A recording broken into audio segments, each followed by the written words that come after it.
Russia చమురు కొనుక్కోండి. భారత్కు 30 రోజుల తాత్కాలిక అనుమతి మంజూరు చేసిన అమెరికా.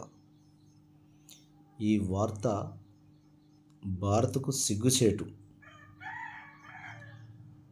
ప్రపంచంలో అత్యధిక జనాభా ఉన్న దేశం భారత్. ప్రపంచంలోనే అత్యధిక జనాభా ఉన్న దేశం భారత్. లేచిన నుండి రాత్రి నిద్రించే వరకు ఎన్ని వస్తువులు కొనుక్కోవాలి, వాటి ట్రాన్స్పోర్ట్ ఎలా జరగాలి అంటే ఇంధనం లేనిది ఏం చేయలేం.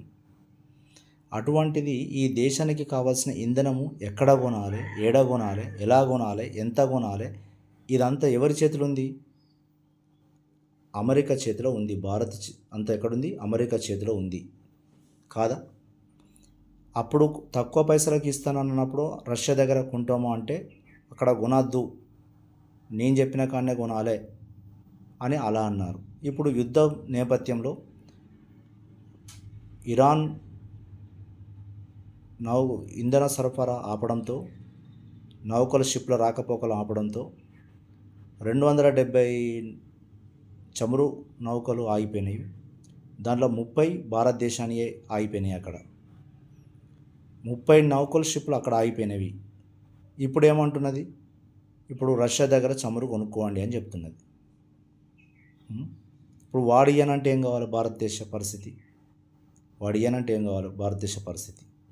ఓకే, ఇంకా నయ్యం ఆడికి ఇస్తానని అంటున్నది. కానీ ఇంత భారతదేశాన్ని మనం ఏడ కొనాలి, ఏడ తినాలి, ఏడుండాలి, ఎక్కడ పడుకోవాలి మొత్తం నిర్ణయించేది అమెరికా. భారత్ను అంటే రష్యా చమురు కొనుక్కోండి.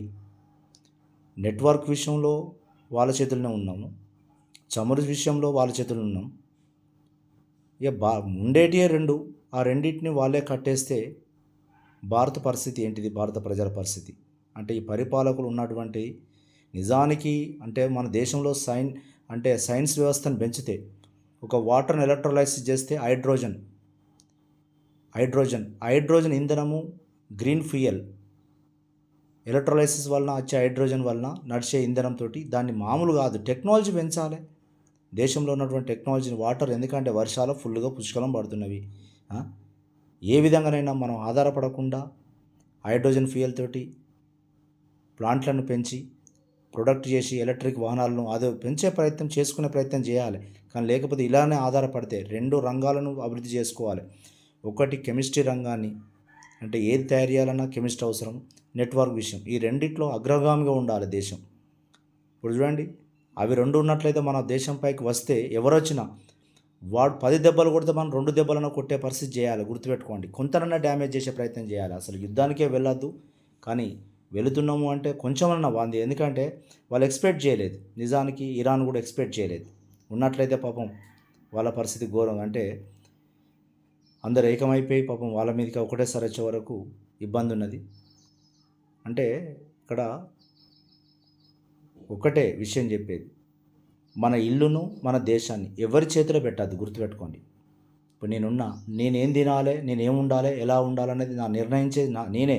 నేను ఇంటి యజమానిగా, నేను ఇంటి ప్రధానమంత్రిని, నా ఇంటి ప్రధానమంత్రిని. నన్ను ఎవడు నిర్ణయించద్దు. నన్ను ఎవడు నిర్ణయించే అధికారం వానికి ఎవరికి లేదు. నా పిల్లలు, నేను, నా భార్య, నేను నా జీవితంగా నేను బతుకుతాను. అదేవిధంగా ఒక దేశాన్ని కూడా అదేవిధంగా ఒకరిని చెప్పు చేష్టల్లో బతికే ప్రయత్నం చేయొద్దు అని నా బాధ. చెప్పే వార్త ఎందుకంటే ఎవరిని చెప్పు చేతల్లో బతికేటువంటి ప్రయత్నం ఎప్పుడు చేయకూడదు, అంటే అంత దిగజారుగా పోవద్దు అని. ఓకేనా మిత్రులారా? లైక్ చేయండి. ఓకే, నేను పార్టీ మనిషిని కాదు, ఎవరిని కాదు, ఈ దేశ పౌరుడిగా నాకున్న బాధ అంటే నా దేశాన్ని ఎవరు పాలిస్తున్నారు? అమెరికే పాలిస్తున్నది అనిపిస్తుంది. నిజమే, అది వార్త నిజమే. ఎందుకంటే మనం ఏడ కొనాలి, ఏం చేయాలన్నది వాడు నిర్ణయించడానికి వారెవరు కదా? చమురు కొనుక్కోండి. అది కూడా భారత్కు 30 రోజులు తాత్కాలిక అనుమతి మంజూరు చేసిన అమెరికా. తాత్కాలికంగానే, మొత్తం కాదు, తాత్కాలికంగానే. అంటే ఈ దేశాన్ని తీసుకుపోయి ఎవరి చేతిలో పెట్టి బతుకుతున్నాం మనం? ఆయన బట్టలకు, ఆయన వేషానికే సరిపోతుంది ఉన్న కథ అంతా.